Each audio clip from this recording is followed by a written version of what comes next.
Yan. Nicodemus, night shift. Bakit po ba night shift? Kasi ito po si Nicodemo, makikita po natin to. Because he wants to know about Jesus. Kaya isang gabi, nagpunta po siya doon sa tahanan po ni Jesus at kinausap niya po si Jesus to know everything about God. Amen. So, doon po, sa pagkakataon po yun, nandun po siya doon sa kalagayan na tinatawag na night shift.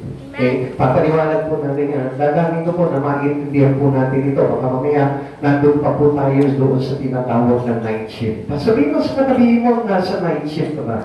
Nasa night shift ka ba? Uy, ako naman, baka mamaya, ma-carry away kayo, night shift. Mamaya, matulog ka na naman, kala mo. Gabi ngayon, ano. Huwag naman po muna, ano po, okay.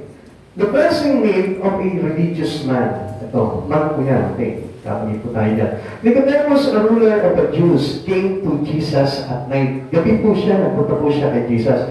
Alam niyo po, yung pag sinabing at night or night shift, mayroon pong mahulugan po dito yan. And some interpretations about these words from the life of Nicodemus, ang ibig sabihin po nito ay yung pong tinatawag na our darkest moment, fearing time, or an unexplainable situation. O, yun po yung tatlong bagay na pagkaka-interpret po dito. Okay, ulitin ko po sa inyo. Some interpretations of night shift into the life of Nicodemus, yung pong una, darkest moment, ikalawa, fearing time, yung takot po natin, yung oras na natatakot tayo, or ikatlo, yung unexplainable situation, yung hindi mo maipahayag, hindi mo maipaliwanag kung ano yung sitwasyon mo sa buhay na ito. Okay. John chapter 3, verse 1 to 2, pwede pakihina ng konti. Yan. May isang Pariseo na nagngangalang Nicodemo sa pinuno ng mga Hudyo. Isang gabi, pumunta siya kay Jesus at sinabi, ang sabi dito, isang gabi, pumunta siya kay Jesus at sinabi, Rabbi, nalalaman po namin, kayo'y isang tagapagturo ng mula sa Diyos sapagkat walang makagagawa ng walang ginagawa ninyo kung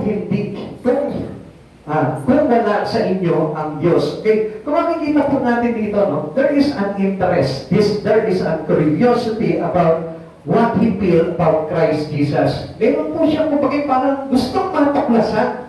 Meron siyang gustong malaman. Meron siyang gustong alamin at meron siyang parang bagay na hindi niya ma-explain sa sarili niya kung ano yung gusto niya na malaman about Christ Jesus. Nawakan niyo po ba dito pa lamang at very first time, the moment that he knows Christ or he heard about Christ Jesus, nagkaroon na po siya ng tinatawag dito no, from believing self to believing Jesus. Amen. Ito po yung common na dapat na maranasan po natin. From believing self to believing Christ Jesus. Amen. Kasi dati, ang paniniwala natin sa sarili natin.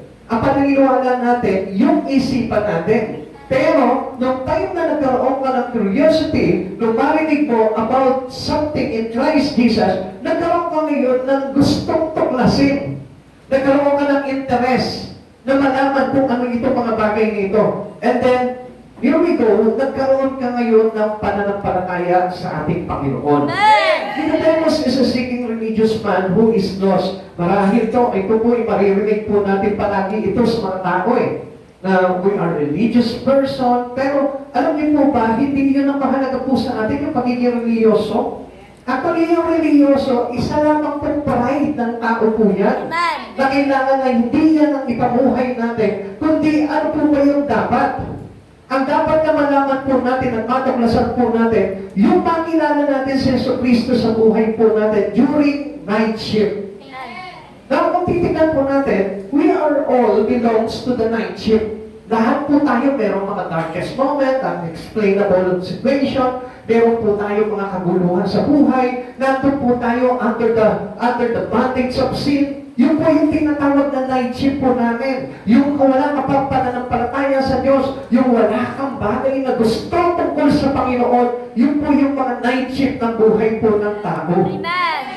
Ngayon, kung papapasin po natin, ito po si Nicodemo, tagapagturo po siya.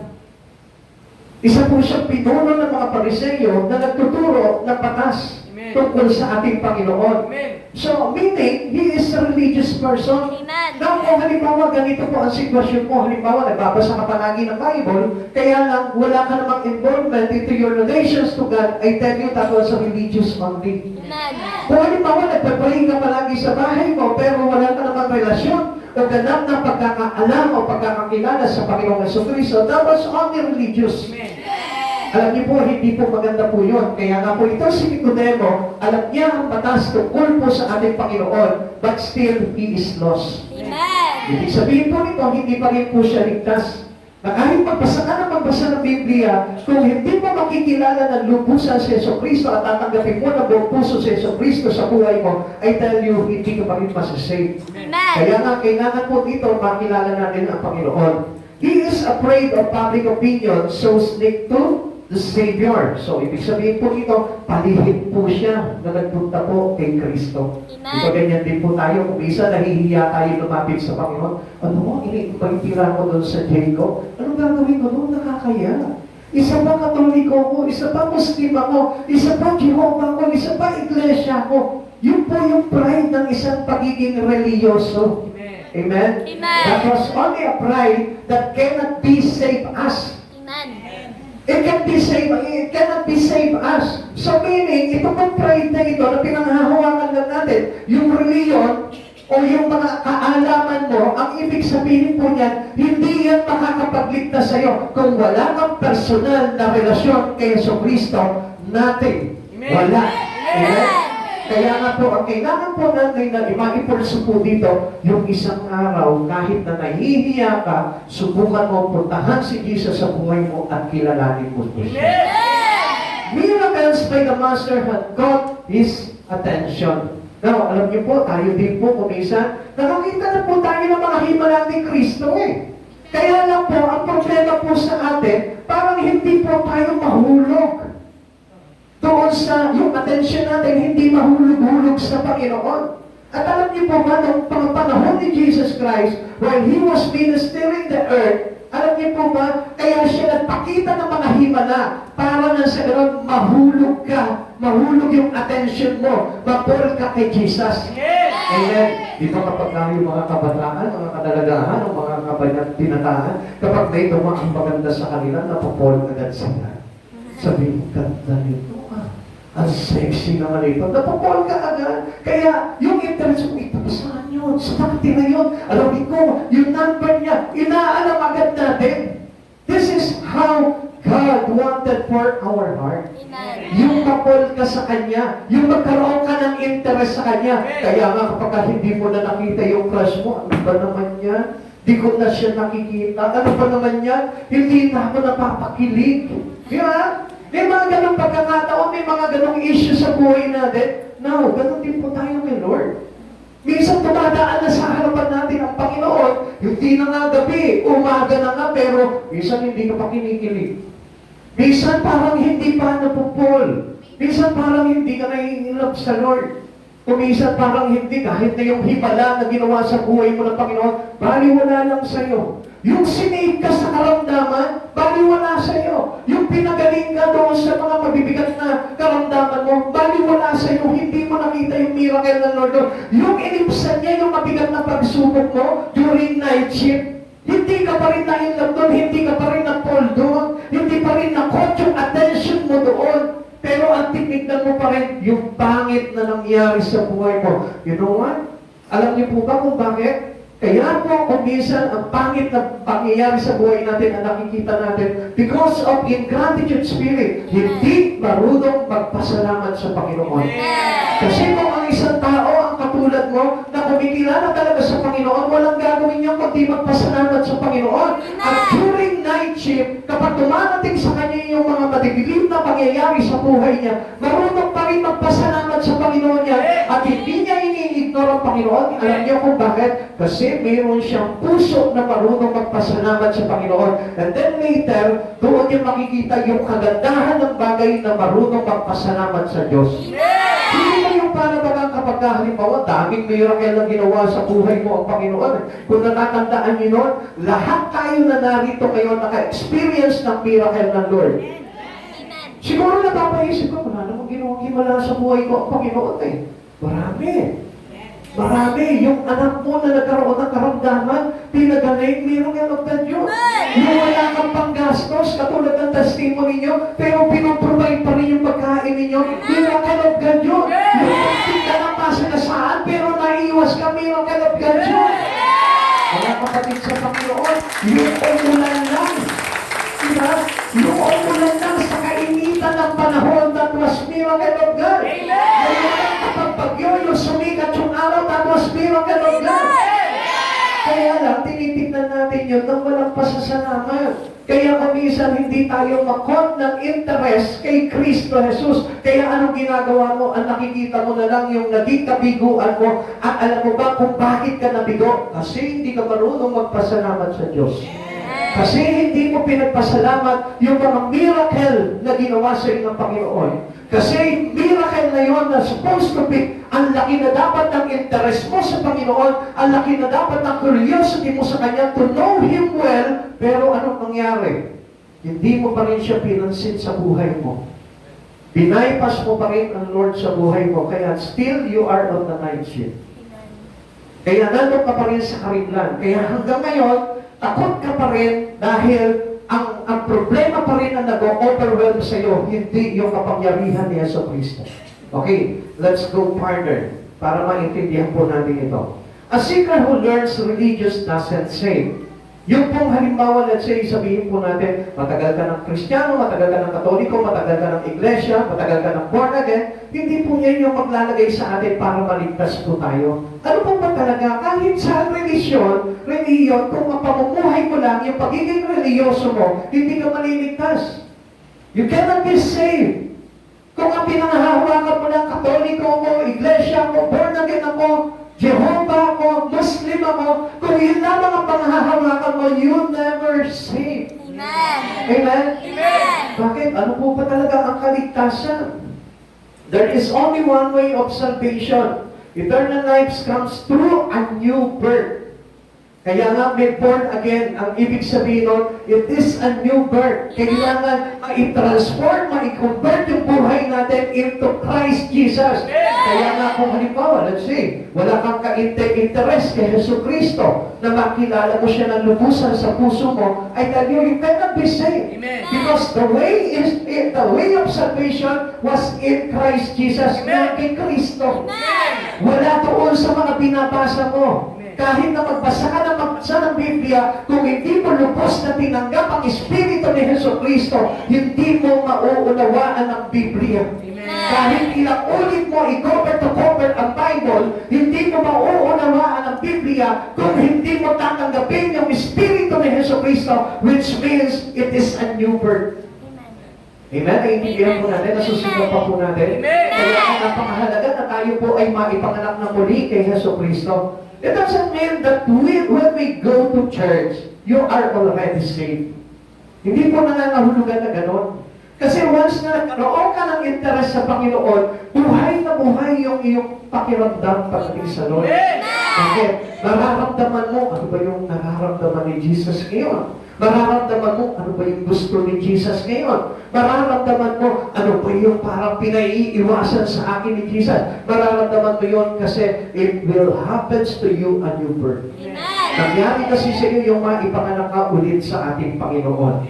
Nicodemus will have to shift his opinion about how to be saved. Kailangan ilipat niya yun eh. Kailangan palitan niya yun eh. Kaya nga po, ngayon, di ba, dati, alam po natin na dati nandun tayo sa ibang pananampalataya. Pero alam niyo po ba na we need to shift our belief into the belief in Christ Jesus. Yung dating pananampalataya natin, yung dating pinaniniwalaan natin, yung dating pinanghahawakan natin, let us shift into the believing in Christ. Yung ating pananampalataya kay Kristo. Kaya nga, alam nyo, maraming umaayaw. Pagdating po sa pagtuklas kay Kristo kasi ang dami talagang babaguhin sa buhay mo. Kaya nga kapag halimbawa dumating na yung mga bagay na pagbabago sa buhay mo, ang ibig sabihin nun, born again ka na.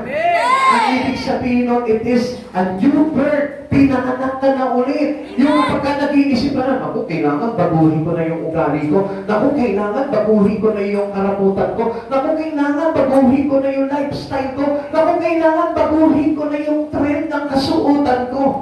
Pag nakita mo na yung mga bagay na yun, that will change your whole life, ang ibig sabihin nun, nandun ka na doon sa process of new birth. Amen? At yun po yung shifting ng buhay po natin, na ililipat tayo from the darkness to the light in Christ Jesus.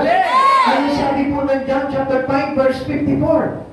Ang sabi po dito, tayo ay ililipat na sa liwanag mula sa karimlan. Tayo ay inilipat na sa buhay mula sa kamatayan. Kaya nga po, kapag tayo po ay ipinanganak na muli kay Jesus, tayo po ay nakakaramdam na ng interest na magbabago sa Panginoon. Kaya doon makikita po natin yan. Alam nyo, natatandaan ko po nung araw, nung ako po ay nandun sa matanda pananampalataya ko po nung araw, halos hindi ko po talaga dinisayang na magbagong buhay. Iba yung mga bisyo ko po nung araw, hindi ko po binalak na tagalin at ayusin sa buhay ko. Iba yung ugali ko, hindi ko talaga binalak na mabago. Bakit? Kasi there is no new birth. Ibig sabihin po nito, pag may new birth, mayroong new spirit comes. There is a new spirit that coming, that taking place in your heart. And who is the Spirit? The Spirit of Jesus Himself. Na kapag ka pinanganak ka muli, hindi nangangahulugan papasok ka sa sinapupunan ulit ng magulang mo, kundi kailangan tanggapin mo yung Espiritu ng Yesu Cristo that taking place of your heart. Anong mangyayari niyo? Tatanggalin yung dating old spirit mo.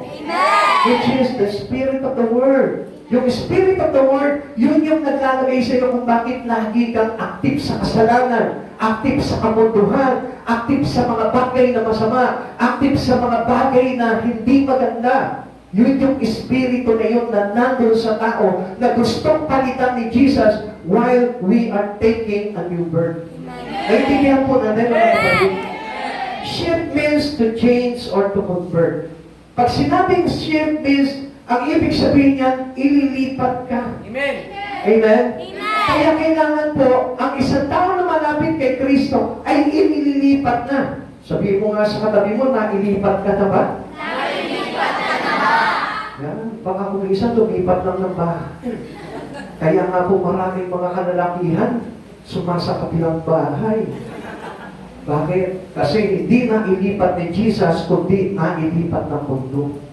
Kaya tandaan natin, kapag ang isang tao po talaga nailipat na kay Kristo, hindi na po lumilipat ng pamumuhay po yan. Meaning, hindi na siya bumabalik doon sa mga bagay ng kabunduhan. Amen! Naintindihan po ba natin?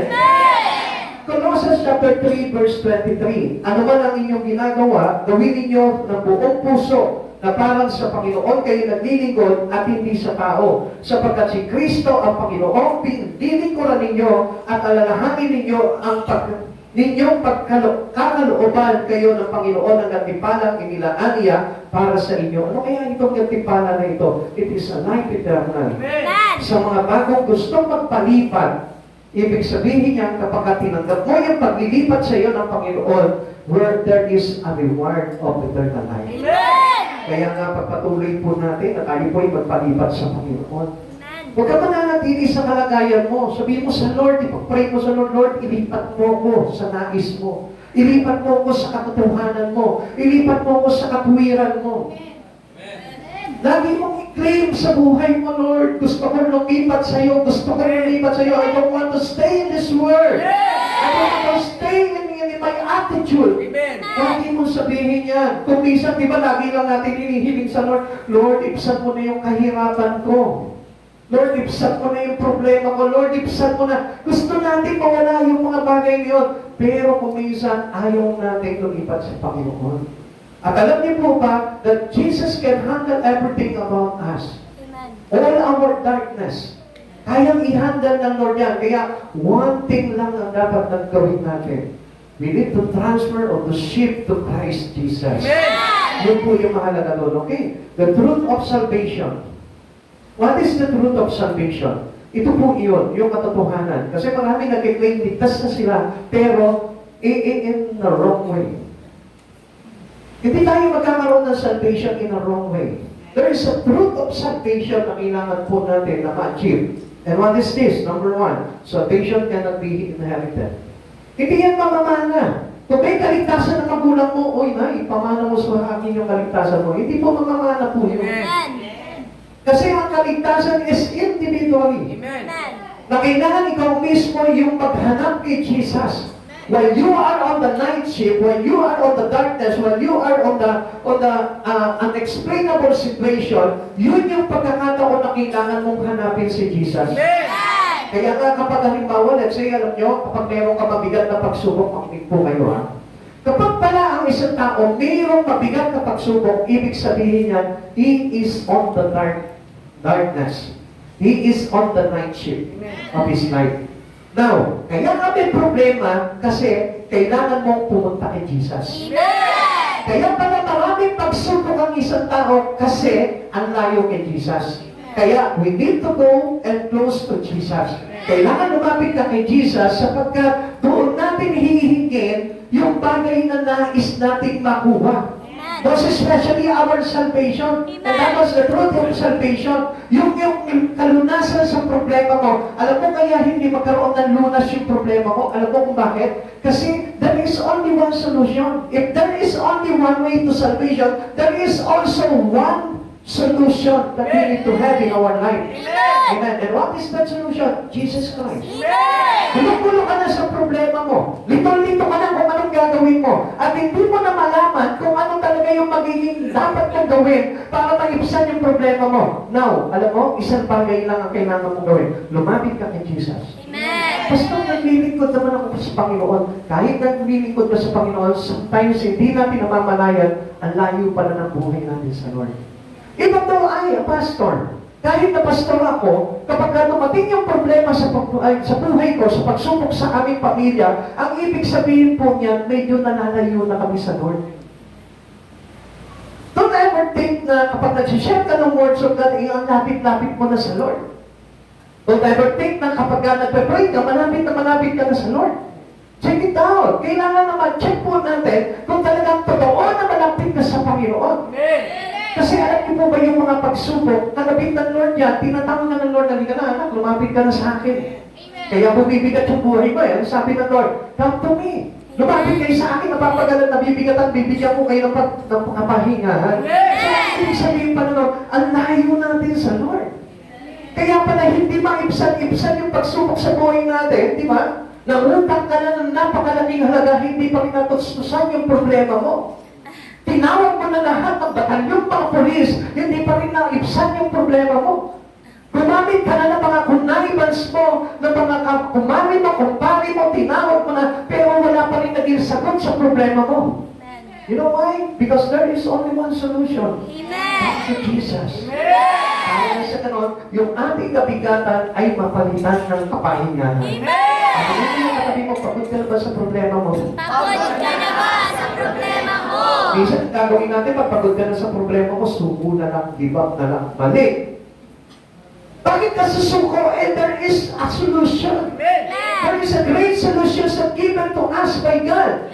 Kaya nga, He sent His only begotten Son for the solutions of every sin, for the solutions of every problem. Kaya kung may problema ka ngayon, lapit ka na kay Jesus, malayo ka na sa Kanya. Amen. Sabi po dito ng John chapter 3 verse 3 to 4. Sumagot si Jesus, tandaan mo ang sinasabi kong ito. Malibang ipanganak na muli ang isang tao, hindi niya makikita ang paghahari ng Diyos. Paano maipapanganak na muli ang isang tao kung matanda na ang isang taong matanda na? Makapapasok pa ba siya sa sinapupunan ng kanyang ina para ipanganak? Tanong ni Nicodemo. Okay, titignan po ng verse 3. Tandaan mo ang sinasabi ko, malibang ipanganak na muli ang isang tao, hindi niya makikita ang paghahari ng Diyos. What does it mean? Ang paghahari ng Diyos, not only there, but dito pa lang. The moment you receive Christ Jesus, the moment that you shift your life into Christ Jesus, yun na yung paghahari ng Diyos. Ngayon, alam mo, kung bakit ang hirap ibsan ng mga bigat ng problema sa buhay mo, it is because you never experiencing the kingship of God in your life. Amen. Yung paghahari ng Diyos sa buhay mo, wala. Kaya hirap na hirap ka sa problema. Kaya hirap na hirap ka sa buhay. Kaya litong-lito ka, gulo-gulo yung isip mo doon sa mga bagay na pinagdaraanan mo kasi walang naghahari. Na supposed to be, ang kailangan talaga maghari, the one who give you rest, Amen. which is Jesus. Amen. Eh, iba yung pinaghahari natin sa buhay natin. Pag may problema tayo, takbo tayo sa mundo. Pag may problema tayo, hanap tayo ng solusyon sa mundo. Eh, sino ba yung naghahari sa mundo? Satan. Bibigyan ka ba ng kapahingahan ni Satan? No. Hindi. Kailangan hindi ka bibigyan ng kapahingahan ni Satan. Guguluhin niya ng guguluhin yung utak mo para na sa ganon, mag-fail ka, bumagsak ka, ma-destroy ka. Dahil yun ang layunin ni Satan, to kill, destroy, and steal. Amen? Amen.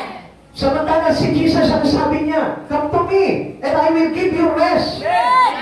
So, kanino ka lalapit ngayon? Lapit ka kay Jesus.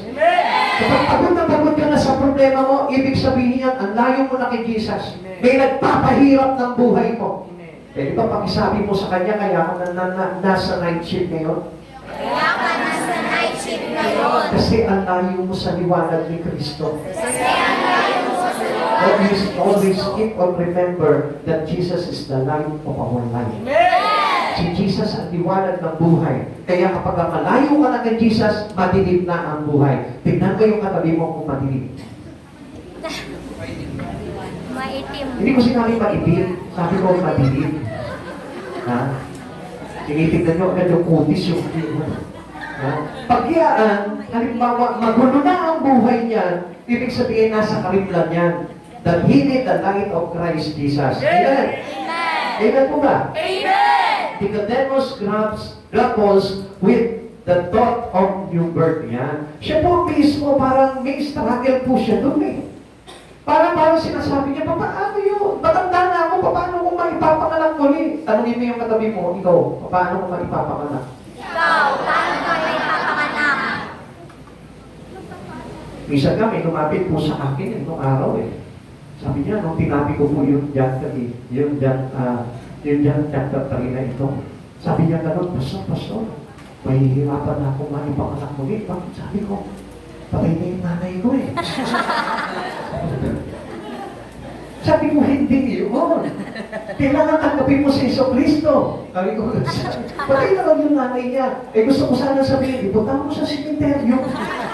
Pumasok ka sa sinapupunan, pumasok ka doon sa loob ng lityo, at paglabas mo doon, wala rin. Umisang ganun po yung kaisipan po natin. Kaya nga po ito po si Nicodemus has an struggle to know about new birth. Amen. Ikaw, sa oras na ito, nagtataka ka ba?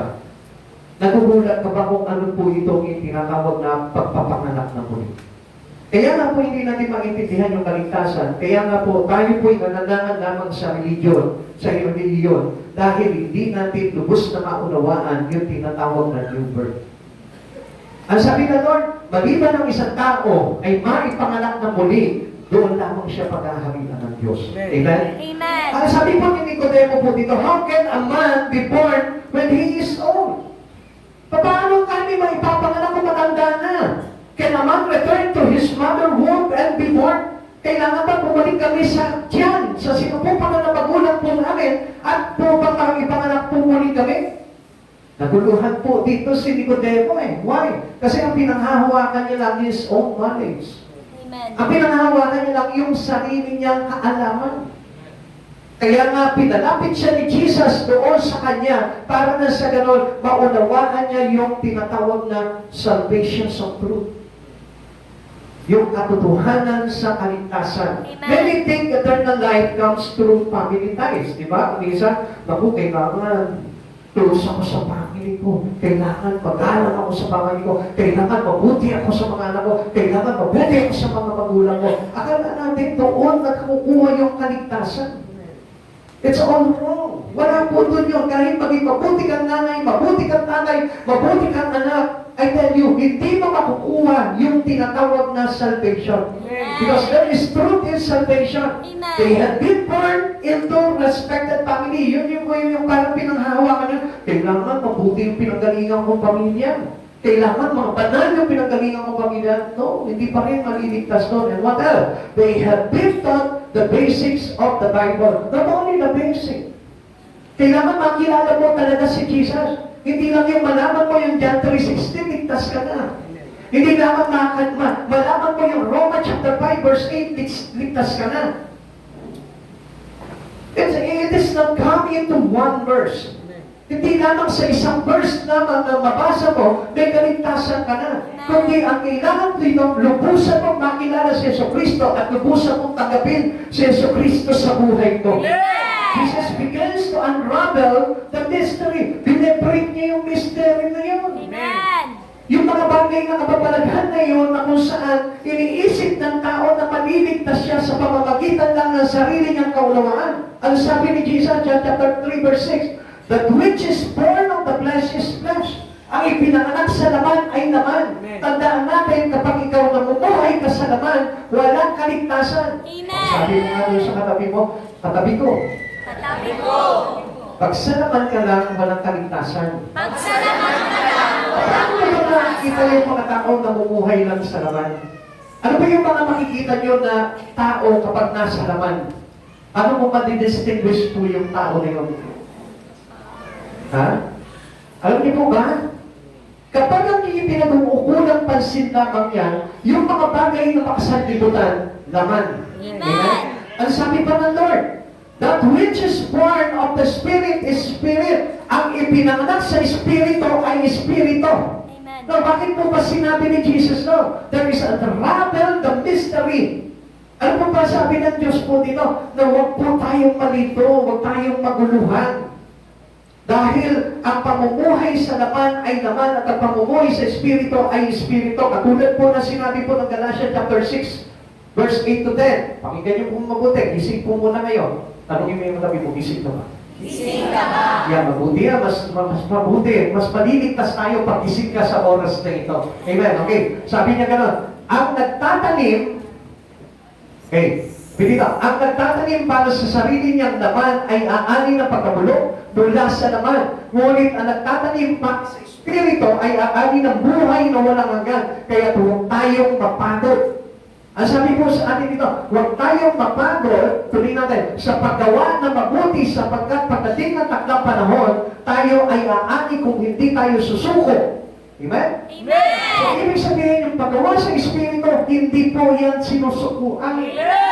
Kahit na nahihirapan ka, kahit na puno-puno ka ng pagsubok sa buhay, huwag kang titigil dahil nandun ang kaligtasan. Kaya hindi nyo napapansin, sa laman, hindi ka sumusuko. Hindi nyo napansin ka, pero pagdating sa Espiritu, ang bilis mo kumibak. Diba? Ayoko na maglingkod sa Panginoon, na walang ka lang na 50 pesos, ayaw mo na maglingkod sa Lord. Diba? O kaya naman, halimbawa, nasungitan ka lang ng isang kasister mo, kabrother mo, ayaw mo na maglingkod sa Panginoon, pero hindi nyo po napansin, sa labas, sa laman, di ba, nakaaway mo na, nakababagan mo na yung kaibigan mo, pero hindi ka pa rin tumitigil. Di ba? Yung halimbawa, na-find out ka na sa trabaho mo, pero apply ka pa rin ng trabaho. Napalayas ka na doon sa susunod na trabaho mo, pero apply ka pa rin ng trabaho, hindi ka sumusuko. Pero ang hindi mo alam, ang nabubuhay sa laman ay umaani ng kamatayan. Subalit ang nabubuhay ukol sa Espiritu ay aani ng buhay na walang hanggan. Kaya ano sabi ng Lord sa atin, huwag tayong mapapagod sa paggawa ng mabuti sapagkat pagdating ng takdang panahon, tayo ay aani kung hindi tayo susuko. Amen? Sabihin mo sa katabi mo, huwag kang susuko. Huwag kang susuko. Ilaban mo yan. Ilaban mo yan. Ulitin mo, huwag kang susuko. Huwag kang susuko. Ilaban mo yan. Ilaban mo yan. Minsan ang hindi natin sinusubukan yung mga bagay na maglalagay sa atin sa kamatayan at kapahamakan. Pero yung mga bagay na maglalagay sa atin sa kaligtasan, yun ang madalas na sinusubukan natin. Kaya nga kapag naiukol, naigugol na ni Satanas ang buhay ko sa mga bagay lamang dito sa sanlibutan na ito, nagtagumpay na siya sa iyo. Kaya kung mapapansin natin, ano bang ginagawa ni Satanas? Binibisi tayo sa mga bagay sa mundo. Kaya hindi niyo napapansin, ang hirap maglingkod sa Panginoon. Di ba? It is hard for us to give time for the Lord. Bakit? Kasi nga, marami kang ginagawa, may trabaho ka, nag-aaral ka, may trabaho ka sa bahay, mayroon kang ginagawa, other activities we have. A lot of activities we have in our life. Amen. Kaya hindi niyo napapansin, kahit nga po yung walang trabaho, nagiging busy pagdating sa Lord. Amen? Amen. Kaya yun po yung lagi ko po sinasabi po sa inyo. Bakit? Kasi si Satan, ang gusto niya, maigugol yung buhay mo sa mga bagay sa libutan na para masiguro niya na hindi ka maliligtas. Amen? Amen. Kaya huwag kang matuwa kung busy-busy ka sa trabaho. Pakisabi mo sa katabi mo. Huwag kang matuwa kung busy-busy ka sa trabaho. Yan. Lalo na din yung mga mahilig magluto sa bahay, napapabayaan yung ministry sa church. Yan. Ako, dami ng mga nakasimangot ngayon. No? Pastor, ano magkakawin ko? Kailangan ko pagluto sa bahay. Unahin mo na ang Lord. Amen. Kasi pag inuna ang Lord, may idadagdag sa iyo magandang bagay ng Panginoon. Pero pag inuna mo ang pagluluto, bukas makalawa, wala ka nang mailuluto. Kasi sasabihin ng Lord, naku, luto ka ng luto. Kaya hindi mo na ako nabibigyan ng panahon. Kaya bukas, wala ka nang lulutuin. Amen? Nakita mo yung testimony ng kapatid natin dito? Walang trabaho, 2 buwan, pero pinakain ng Lord. Amen. So, ibig sabihin nga, that was given from the Lord, na ang Lord, pag hindi ka na wala ng panahon sa Panginoon, ang Lord hindi magkukulang kamay sa mga kailangan mo. Maaari ka ng buhay na walang hanggan. Ikalawa, the truth of salvation. Salvations come through a new birth. Yan. Doon sa maipanganak muli tayo sa bagong pagsilang na kailangan po natin. Ano po sabi po ng Biblia po dito? John chapter 3, verse 5 to 7. Basahin po sa inyo po. Huwag kayong magtaka sa sinasabi sa inyo, lahat kailangang ipanganak na muli. Umiihip ang hangin kung saan ibig at naririnig ninyo ang ugong nito, ngunit hindi ninyo alam kung saan ang gagaling at kung saan mapaparoon. Gayon din ang bawat ipinanganak na espiritu. So, matitignan po natin dito, ano po ba yung pinapakita po dito? This should not surprise us. Bakit? Kasi po, nagpunta na yan. Okay. This should not surprise us. Kailangan huwag po tayo magtaka po dito dahil ito yung kailangan na mangyari.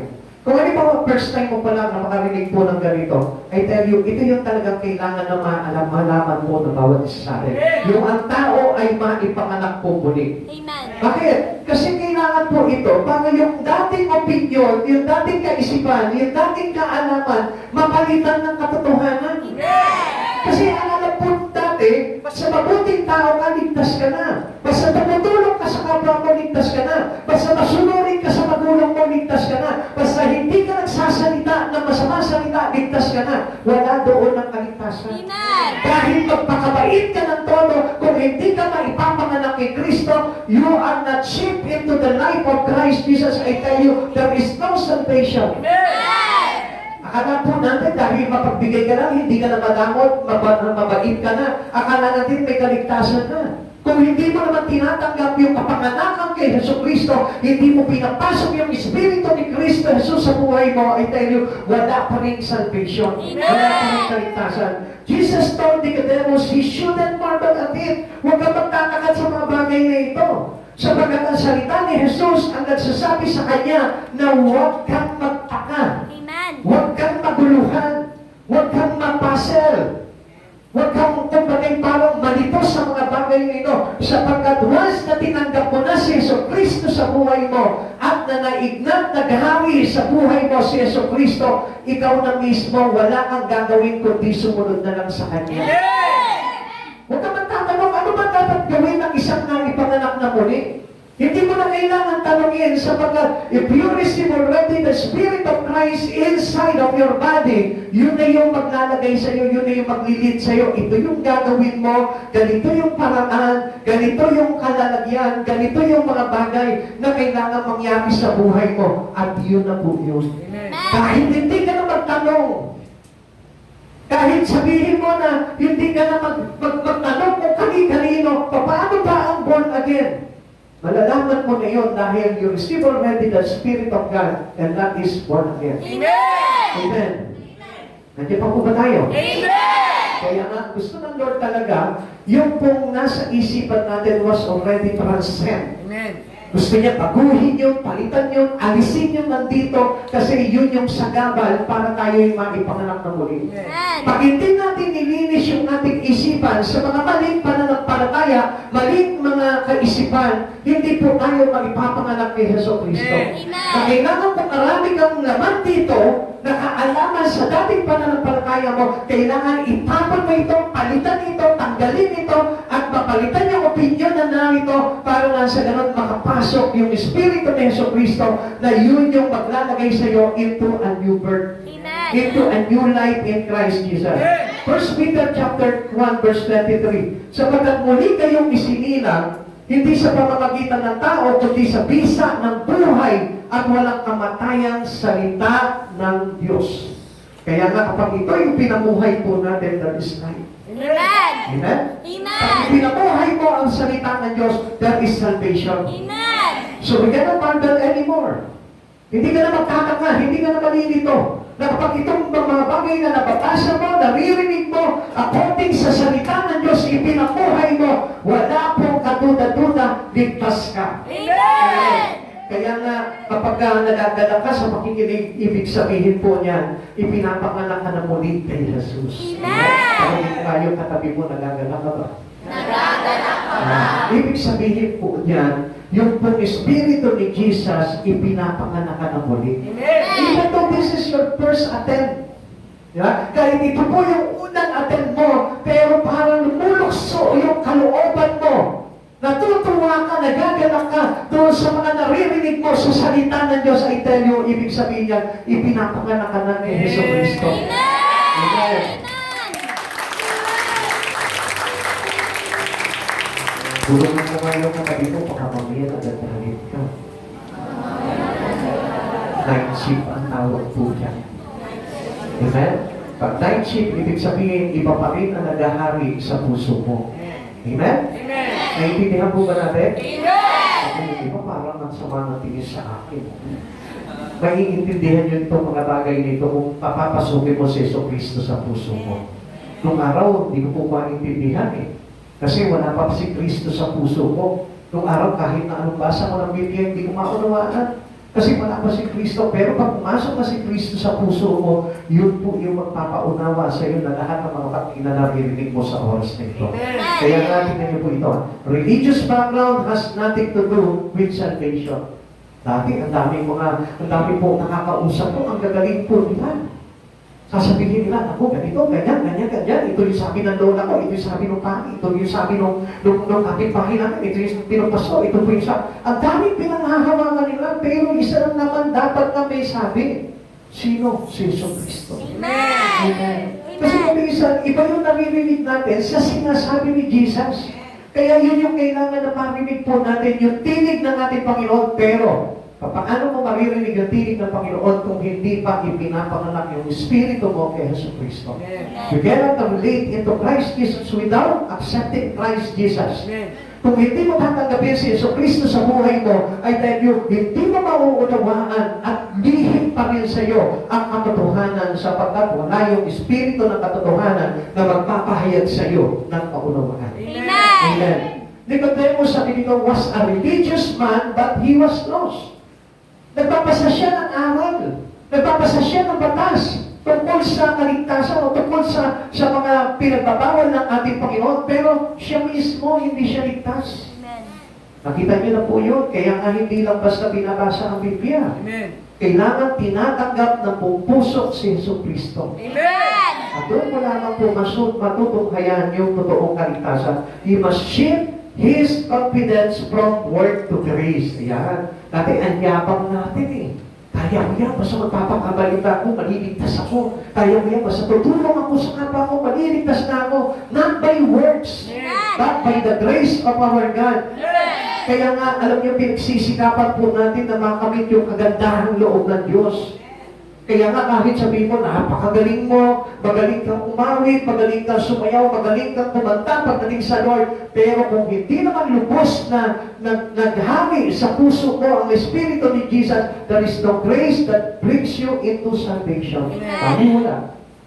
Amen? Amen. Kaya nga kahit sabihin mo, pagod ka, lagi ka na pupunta sa church, kung hindi mo naman talaga tinanggap at pinapasok si Yesu Cristo sa puso mo, ito yung wala. Wala pa rin kaligtasan. Kaya nga, we need to shift our confidence into the word of grace. At pinagsisikapan natin yung kahabagan ng Diyos. Yung tayo po'y kahabagan ng Diyos. At alam niyo po ba yung mga taong kinahahabagan ng Diyos? Yung He is unworthy to come before Christ Jesus, but still, anong ginagawa niya? He pushed through Himself to come close to Jesus. Yung itinutulak niya ng todo yung buhay niya para mapalapit sa Diyos. Yung walang nagiging hadlang sa kanya sa paglapit niya sa Panginoon. Hindi ba yung parang, alam niyo, ang dami po kasi hadlang sa buhay ng tao, kaya hindi makalapit sa Diyos eh. Even though maraming ang hadlang, maraming mga barricades, maraming mga hindrances, maraming mga stumbling blocks sa daraanan mo, ay tayo, kailangan mo pa rin i-pursue si Jesus na makalapit ka sa Kanya. Yun ang kailangan para ma-work natin yung grace. Amen? Hindi na yung kapag halimbawa, wala ka lang masuot, ano ba yun? Bakit masuot ko? Hindi mo na ako mag-church. Bibili na lang po na ako sa ukay-ukay na maganda para na sa next week, makakapag-church na ako. Hindi ganun ang dahilan natin. Na kahit na wala kang pera, kahit na ilang biyahe yung babiyahihin mo, lalakarin mo yun. Amen. To work our grace for God. To work the grace of God into us. Para na sa ganun, matanggap po namin ito. Alam mo ba, kapag ikaw nahihirapan ka, kahit nahirap ka sa buhay, punong-puno ka ng problema, pero nakikita pa rin ng Diyos na umiiyak ka sa worship mo, doon po bumababa yung mercy, yung grace na doon. Amen. Pero kung ano mo, overconfident ka sa sarili mo, di ba? Hindi ka mabibiyayaan ng grasya ng ating Panginoon. Hindi tayo mabibiyayaan ng tinatawag na kagandahan loob ng ating Panginoon.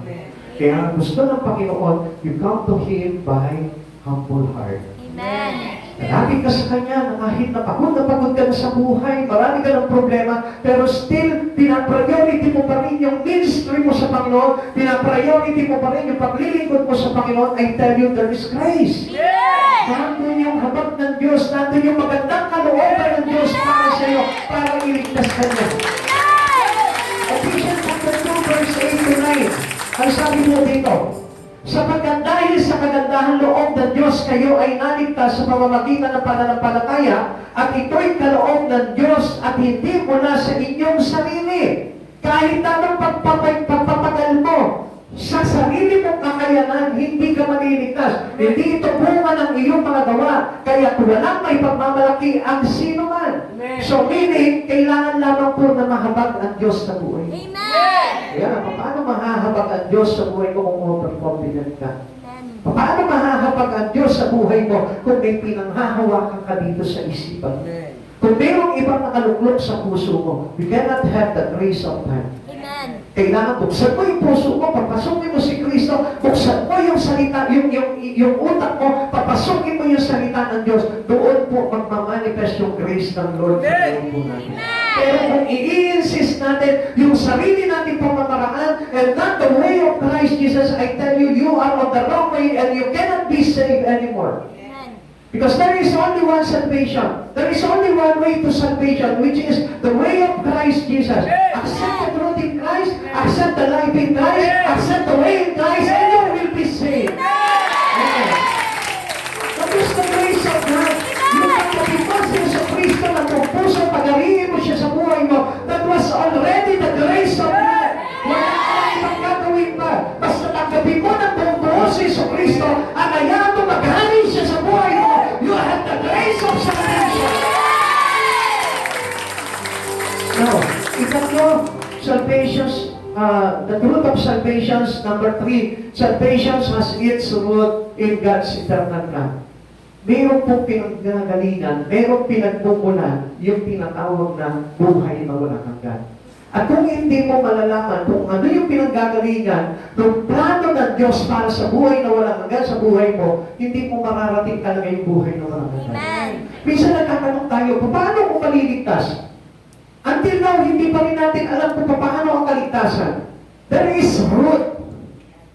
Meron po iyang pinanggagalingan, merong ugat. Yung tinatawag na God's eternal plan. It is from the Lord and not from man's alone. So hindi tayo sa tao aasa kundi sa Diyos. Kaya nga yung pinapangaral na mga mangangaral ay mula sa Panginoong Diyos at yun yung pinanghahawakan. Amen? Yung aral na nagmula sa Diyos at hindi yung opinion lamang ng tao. Kaya nga, ang root po ng salvation is in Christ Jesus. Amen. In His Word, sa Kanyang salita. Kaya nga kahit na ipilit natin, ito yung kailangan gawin to, ito yung gusto kong gawin para maligtas ako. Never. Hindi yun ang acceptable sa Panginoon. Kundi what is written in the Bible and what is the teaching of God about salvation, that's it. Yun na po, yung kailangan natin puntuhan sa buhay mo para maligtas ka.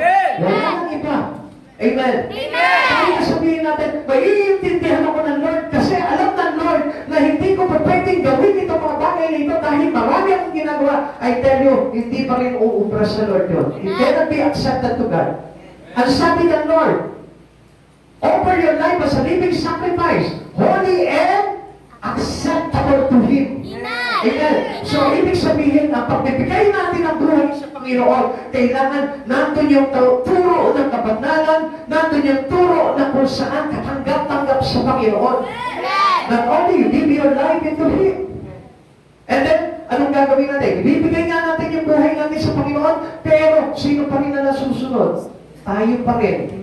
Which is not acceptable to God. Kailangan pag binigay mo na yung buhay mo sa Panginoon, ang Diyos na magmamaniobra ng buhay mo, He is your driver. Amen? Siya na yung magdadrive ng buhay mo. Kung saan ka ililiko ng Lord, doon ka susunod. Kung saan ka i-direct ng Lord, doon ka susunod. At kung ano yung gusto ng Lord na mangyari sa buhay mo, anong sabi ng Lord? Not my own will, but your will be done. Amen. Eternal life has been God's plan from the beginning. Yung pambuhay na walang hanggan, sinauna pa. Plano na ng Diyos po yan. The Savior fulfills Old Testament prophecy. Pinupulpil na. Lahat ng mga nakasulat sa Old Testament, nakita mo nangyayari na. Isaiah chapter 7 verse 14. Dahil dito, si Yahweh mismo ang magbibigay sa inyo ng palatandaan. Sabi niya dito, maglilihi ang isang dalaga at magsisilang ng isang sanggol na lalaki at tatawagin sa pangalang Emmanuel. So meaning, God is with us. Pero sinabi niya ito, ibinigay niya yung kanyang buktong na anak para maging Emmanuel ng buhay mo. Meaning, hindi na mawala sa buhay mo. Amen. Kasi kung hindi niya pinangalan ng Emmanuel, pwede yan na kahit nahiwalay tayo sa Diyos, okay lang. Amen? What is the meaning of Emmanuel? God is with us. So, ibig sabihin, hindi humihiwalay ang Diyos. And the moment na humiwalay ka sa Diyos, there is no salvation. The price of salvation will be break. Wala nang mangyayari. Hindi na maliligtas ang tao. Kaya nga pinangalanan niya ang Emmanuel. Amen? Kaya nga, Emmanuel, meaning kailangan si Jesus is beside us. Laging kasama. Hindi humihiwalay. Hindi nawawala. Hindi tinatakasan. Hindi iniiwanan. Never leave Him and forsake Him. Amen. Kaya nga, from the Old Testament up to the New Testament, it was fulfilled by Jesus for every one of us. Ginawa niya lahat yun para lamang tayo maligtas. Pero without Christ Jesus, you cannot be saved anymore. Kung hihiwalay ka kay Kristo, wala kang kaligtasan. Kung hihiwalay ka kay Kristo, wala kapayapaan. At walang mapapala ang isang tao, hiwalay sa Diyos. Because apart from Christ Jesus, we can do nothing. We are nothing. We are empty without Christ. Amen. Hallelujah. Ang sinasabi pa po na Mateo chapter 1 verse 22, magsisilang siya ng isang batang lalaki at Jesus ang ipapangalan mo sa sanggol sapagkat ililigtas din niya ang kanyang bayan sa kanilang mga kasalanan. Nangyari nga ang lahat ng ito upang maipatupad ang sinasabi ng Panginoon sa pamamagitan ng mga propeta. So anong ibig sabihin nito? Tinatawagin siyang Jesus. Para bakit? Bakit? Ililigtas niya ang kanyang bayan sa kanilang mga kasalanan. Without Christ Jesus, who can be the forgiveness of our sin? Wala. Amen? Amen. Kahit na patawagin ka ng nanay mo, hindi ka maliligtas. Patawagin ka ng tatay mo, hindi ka maliligtas. Patawagin ka ng sandamakmak na kaaway mo, hindi ka pa rin maliligtas. Without Christ Jesus. So remember, apart from Christ Jesus, we can do nothing. Kaya sino tayo? Iiwanan mo ang Diyos sa buhay mo. Wala ka ng saysay kapag iniwanan mo, nilayo mo ang buhay mo kay Yesu Cristo. Wala ka ng saysay. Wala na kwenta ang buhay mo. It is useless anymore. And your life is to come into a perishable life. Nandun paparusahan na lang at maghihintay ka na lang sa impyerno na maparusahan ka kung wala si Yesu Cristo. Kaya na, let us take seriously Christ Jesus in your life. Huwag naman mong iiwanan ng Diyos. Huwag mo sasabihin, okay lang kahit hindi ako maglingkod sa Lord, okay lang kahit hindi ako mag-church sa Lord, okay lang kahit hindi na ako makipag-fellowship, hindi na ako makipag-discipleship, hindi na ako umattend ng church, I will make it. No, you can. You cannot. Amen. Hindi mo magagawa ang iligtas without Christ Jesus. Because there is only one name that is given. Amen. The name of Jesus. Amen. Kaya sino tayo? Paano tayo maliligtas without Christ Jesus? Kaya nga kung papansinin natin, the eternal plans of God is being fulfilled. Ang sabi po dito, tingnan niyo po ito bago ipinanganak si Jesus, there were 40 generations in all from Abraham to David. 14 from David to the exile of Babylon. And 14 from the exile to the Christ. Tingnan niyo po apat na saling lahi mula kay Abraham hanggang kay David. At mula kay David hanggang sa pagpapatapon sa kanila sa Babylonia, 14 na henerasyon pa rin.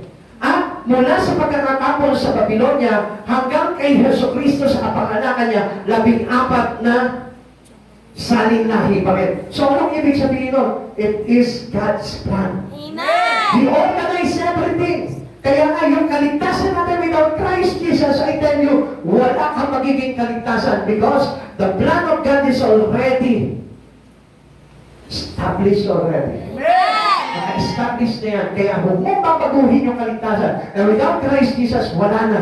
Amen. Tapos na. Wala ka na magiging kaligtasan. Kaya nga, under the roof of heaven, there is only one name that is given for us, for our salvation, which is the name of Christ Jesus. Hindi ko bang isigaw sa katabi mo, tanggapin mo si Jesus sa buhay mo. Tanggapin mo si Jesus sa buhay mo. Ganito ang pagsigaw.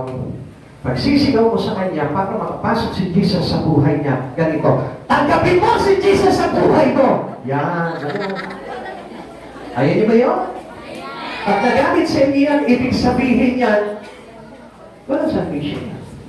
Amen? Ba't ka magagalit kung ipinapasok sa iyo si Jesus? Ayan niyo ba yun? Kahit magalit sa inyo yung katabi niyo? Oo, lahat gagawin niyo? Sino dito gagawa nun? Taas ang kamay. O yung iba ba kayo, natatakot kayo? Di ba kayo naniniwala? Sino dito hindi naniniwala kay Christ Jesus? Ay, hindi ka naniniwala. Sino dito hindi naniniwala kay Kristo? Sino dito? Ha?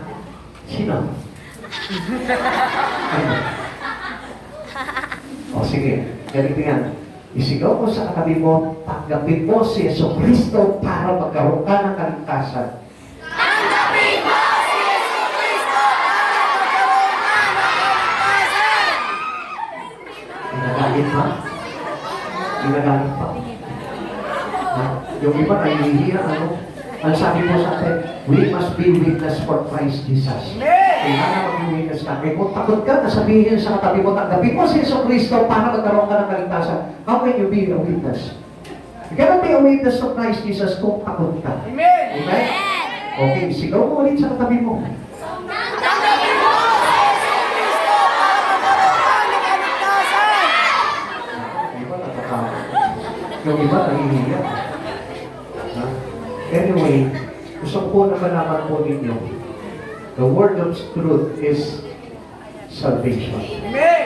Ang salita ng katotohanan ay maglalagay sa atin sa kaligtasan. Amen. That's also God's plan already. Naka-establish na yan sa buhay mo. Ikaw, yung nandito, kung wala po itong plano ng Diyos na ito, wala tayong kaligtasan. Amen. Kaya hindi na natin mababago yung plano. From the Old Testament, from the beginning up to the end, from A to Z, from Alpha and Omega, from Abraham to the book of Revelation, I tell you, yun na po yung plano ng Diyos. Amen. Amen. Kaya hindi na natin mababago yun. Kung babaguhin ng reliyon mo yan, I tell you, wala kang kaligtasan. Wala sa reliyon ang kaligtasan, kundi nasa buong kasulatan. Amen. Sapagkat ito yung propesiya na kung saan nagsasaad ng kaligtasang plano ng Diyos para sa tao. Amen. Eternal life has been God's plan from the beginning, sa simula pa lamang. The Savior fulfills Old Testament prophecy, di ba? Pakita nyo, yung ginanap na po ni Jesus po yun, hinahanap nila si Jesus sa Old Testament. Kasi dito, wala naman sinabi dito pangalan ni Jesus. Pero hindi nila nakilala si Jesus doon sa mga bagay na yun. Sa tungkol pa lamang po ni Moises, nandun na si Jesus. O pala sa paghahandog ni Abraham kay Isaac, nandun na si Jesus. Amen? Kaya nga, doon pa lamang po, mayroon na, nandun na agad si Jesus na i-fulfill na lahat ng mga pangyayari niyo. The New Testament is the old concealed. So, nandito na po, yung pong katuparan po ng Old Testament, nandito na sa New Testament. And the Old Testament is in the New revealed. Diba? So, kung titignan po natin, yung New Testament, yan na po yung new revelation ng Old Testament. Kaya huwag kayong maguguluhan, ba niya, Old Testament? Dapat Old Testament lang tayo kasi nandun lang ang katotohanan, mali. Kasi hindi maintindihan ng tao yung mga prophecy po noon. Kaya anong ginawa ni Jesus? Pinulpil niya na ngayon ito into New Testament. Kaya kung hindi ka maniniwala na sa iba pong mga relihiyon, wala silang New Testament, Old Testament lang, paano mapupulpil ang salvation? Wala. There is no salvation. Sapagkat ang New Testament is the fulfilling what is the prophecy on the Old Testament. Amen. Kaya kung wala po yung New Testament, ibig sabihin, it does not being fulfilled. So, ibig sabihin, walang kaligtasan lahat ng tao. Amen. Amen. Naintindihan po natin. Amen. Moses and the serpent pictured Jesus on the cross. Diba? Dito pa lamang po, yung kay Moises, yung pong ginawa niya na tiklis na kung saan meron pong ahas. Di ba? Meron pong tansong ahas. So kung saan pinakita po dito na lahat ng matuklaw po ng ahas, ano po nangyayari po doon? Titigin lamang po doon sa may tungkol ni Moises na may ahas. Magagaling na po sila. So sino po ba yung pinoportray doon? The cross of Christ. Ito yung tungkol ni Moises. Tapos si Jesus yung nakalagay po doon. Yun po yung tinatawag na kaligtasan. Amen. The death and resurrection of Christ pictures salvation. So nakikita na po natin kung paano po pinulpil, Kaya nga po, without born again, kung hindi tayo magpapanganak sa Espiritu ni Jesus, hindi natin maiintindihan itong mga bagay nito. Amen. Nung araw, hindi ko alam, ano ba yan? Bakit hinati yung dagat? Wala akong idea sa mga bagay na yun. Yung pala yung tungkol na pinanghati doon ay sinisimbolo ng krus ni Jesucristo na para po tayo makadaan. He is the way. He parted the sea and He gave us the island for us to have way to salvation. Amen. Kaya kung mapapansin po natin dito, ang dami po hindi nakakaintindi ito. Bakit? Ang pinanghahawakan nila reliyon. Ang pinanghahawakan nila sekta. Kaya hindi nila alam kung ano yung bagay na totoong kaligtasan. Amen. And this time, you need to be born again para na sa ganon, ma-adapt natin yung espiritu ng katotohanan na magpapahayag sa atin ng kaligtasan. Amen. Romans chapter 10, verse 9. If you declare with your mouth Jesus is Lord and believe in your heart that God raised Him from the dead, you will be saved. Ano po ba yung pinapakita dito?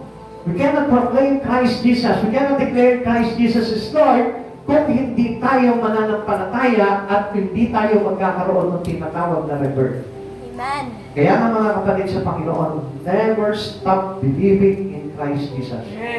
Whatever happens, kahit na anong mangyari, kahit na anong pagdaanan, huwag kang titigil sa pananampalataya sa Panginoon.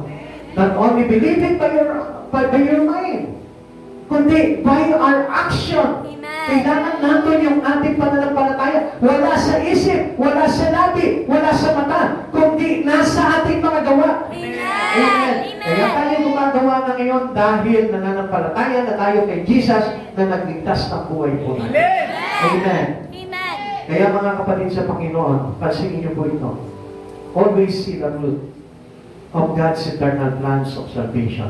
The root of God's eternal plan made people to serve Christ Jesus because the Spirit is no longer the same with the Spirit of the Word. The Spirit is dead in Christ. So, ang ibig sabihin po nito, yung dating pagkatao natin na ipinanganak na ngayon, ay nagkaroon na ngayon ng silbi. Bakit?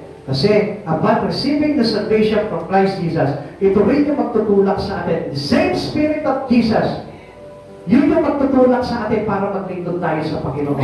Kaya, no more hindrances to those who receive the Spirit of Christ Jesus to serve Him well in your life. Amen. Amen? Kaya lahat po ng mga talagang born again, naglilingkod sa Panginoon po yan. Because having the Spirit of Christ Jesus, you will be served. Amen. You will be served. You will serve Jesus.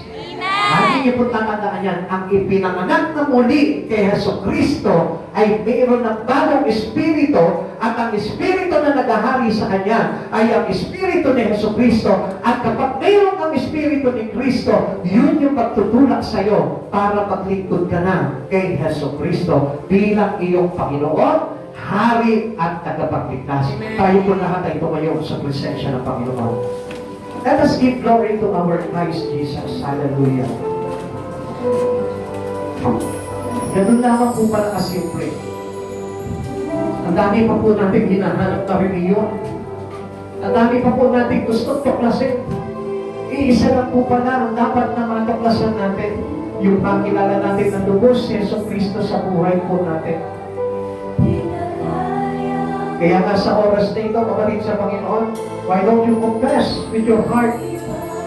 Nasabihin mo mula sa oras na ito, tinatanggap ko na bilang tagapagligtas ng aking Panginoong Heso Kristo at wala nang iba. Come on. Hallelujah, Lord to Jesus.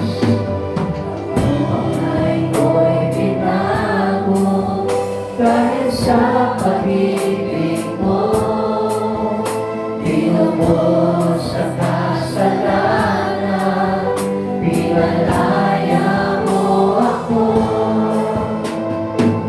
Iba-iba ang buhay na nasa sa'yo, kaya kami laging sasakripisyo.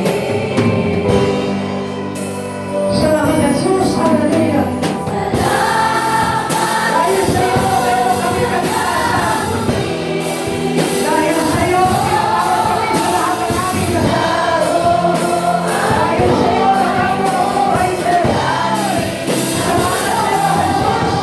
nagkakaroon sa pangalan ng Jesus, salamat Jesus.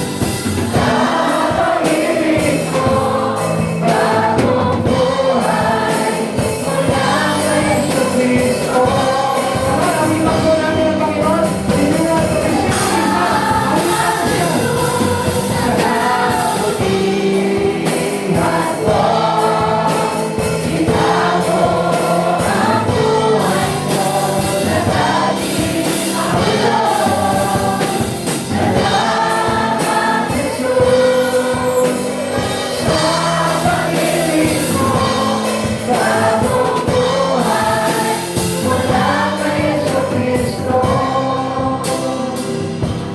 Salamat mga kapatid sa Panginoon, I know meron sa oras nito na inaabot ng Panginoon. If you believe right now na ikaw yung tao na yun na inaabot ng Diyos, Why don't you testify the Lord works in your life right now? Come on, inaangiyan kita kapatid dito sa harapan na ito. Kung nararamdaman mo na sa oras nito, inaabot ka ng Panginoon, patunayan mo dito sa harapan na ito, sabihin mo, ipagpakapuhin mo ang Panginoon.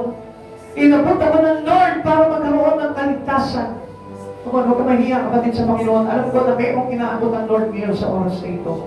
So there is something unique that will happen to your heart na hindi mo ma-explain, pero alam mo, sa sarili mo, kinakatagpo ka ng Panginoon. Praise the Lord, hallelujah.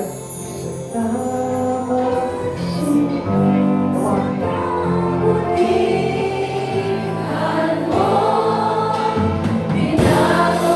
Hallelujah, Jesus. Come on.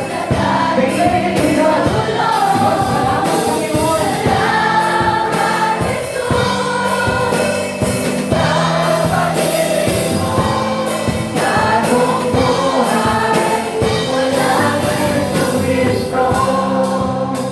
Ama naming Diyos, salamat po sa biyaya na pag-abot mo sa kanyang buhay, O God. Alam ko, Panginoon, personally, tinatanggap kanya bilang kalapagligtas, ang gagamot ng kanyang buhay. Hallelujah, glory to you, Lord, in Jesus' name. Hallelujah. Ama naming Diyos, salamat sa buhay ng aming mga kapatid, O Lord. Ipinadala mo sila dito, O God, upang katagpuin, O God, at bigyan ng buhay na walang God. Huwag mong hayaan, Panginoon, na babago sa kanyang isipan, ang mga bagay na ipinahayag mo, katotohanan sa kanyang puso, O Lord. Huwag mong papabayaan, Panginoon, na ito'y mandaya ng kaaway, O God. Pagkos, Panginoon, itatapos sa kanyang puso, Panginoon, that there is only one name of our salvation. It is the name of your Son, Jesus Christ, our Lord and our Savior. Salamat po, Panginoon, sa buhay namin. Ang aming Diyos, patuloy kang itinubulos sa iyo, ang nanay nito, Lord. Kaya ako, Panginoon, ay ikaw, Diyos, Panginoon, na patuloy na matuloy sa aming puso, Lord. Lord, kaya ako, ilipat niya, Panginoon, ang kanyang buhay sa iyo, Panginoon Jesus, sapagkat ikaw naman po ang totoong buhay sa aming Lord. Pagpalain mo siya, Panginoon, in Jesus' name. Sama namin, Diyos, patuloy mo na tumating ng pagbabago, Panginoon, simula ngayon hanggang sa mga susunod na panahon, Panginoon. Ikaw na, O Diyos, ang kanyang tatangkilikin bilang hari, Panginoon, ng kanyang buhay, O God. Mag-hari ka sa kanyang puso, Panginoon, kaya mo itindahan niya sa pamamagitan ng kanyang labi, sa pamamagitan ng kanyang Espiritu, O Lord, na ikaw ang Diyos na nakakapagligtas at wala ng iba. There is only one name, Jesus Christ, our Lord and Savior. Salamat sa iyo sa buhay ng Lord, alupin ang inyong mga pagkakulo. In Jesus' name. Ama namin Diyos, patuloy kong inihiling sa iyo, Panginoon, na patuloy na tumalay, Panginoon, at punuin siya, Panginoon, ang Espiritu mo, Lord, upang maging kagamit-gamit siya, Panginoon, sa kanilang lugar, O God. Lord, kaya mo, matapunin mo siya, Panginoon, sabi mo, kapag tinanggap namin ang Espiritu mo, Lord, Lord, doon kami, Panginoon, magkakaroon ng Espiritu upang magkaroon kami ng lakas para maglingkod sa iyo, God. Salamat ang buhay na nanay na ito, malusin mo siya ng iyong pananago. In Jesus' name, hallelujah. Maraming Diyos, maraming salamat niyo sa buhay ng nanay nito, Lord. Kaya kung ikaw ni Diyos, at patuloy po na lumabay at pumatubay sa kanyang Panginoon. Buhayin mo, Panginoon, sa kanyang puso, sa kanyang pamilya, Panginoon, ang mga salita, Panginoon, na iyong inilagay sa amin upang pananampalatayaan namin, Panginoon, sa mga salita mo, Panginoon, ay salita ng buhay. Salamat sa buhay ito. Balutin mo po siya ng iyong pananampalatayaan ng Jesus name. Ama namin Diyos, salamat sa buhay, pagpapala ng nanay nito, Lord. Kaya kung ikaw ang Diyos na patuloy, Panginoon, at gumalaw sa kanya, Panginoon. Pagpayuri po ang kanyang lakas sa Espiritu, Panginoon, upang magamit pa, Panginoon, sa kanyang mga kapitbahay, sa kanyang pamilya, Panginoon. Lord, mapaglingkuran kanya, Panginoon, at ang Espiritu mo, Panginoon, na maglalagay sa kanya, Panginoon, sa paglingkod na ito ng buong kalakasan. Salamat, palutin mo po siya ng iyong pananampalataya in Jesus' name. Ama namin Diyos, patuloy po, Panginoon, ang hawakan, Panginoon, puso, isipan, Panginoon, at ang kanyang mga gawa, Panginoon, Lord, by the works of your hands, O Lord, that start and begin the good works in our life, O God, will carry it on to completion, O God, until the day of Christ Jesus, O Lord. Panginoon, kaya po, Panginoon, pag-amin ang buhay ng taong ito, O God, Lord, alam po namin na mayroong mga limitation, mayroong reservation, Panginoon.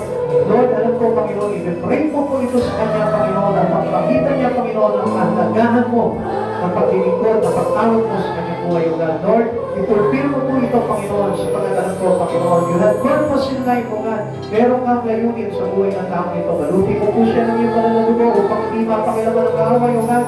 Nagal mo ang kanyang pamilya, Panginoon, upang nasa ganon, Lord. Patuloy niya maitakat, Panginoon, ang sambayanan ito, Panginoon, na ikaw ang Diyos na aming Diyos at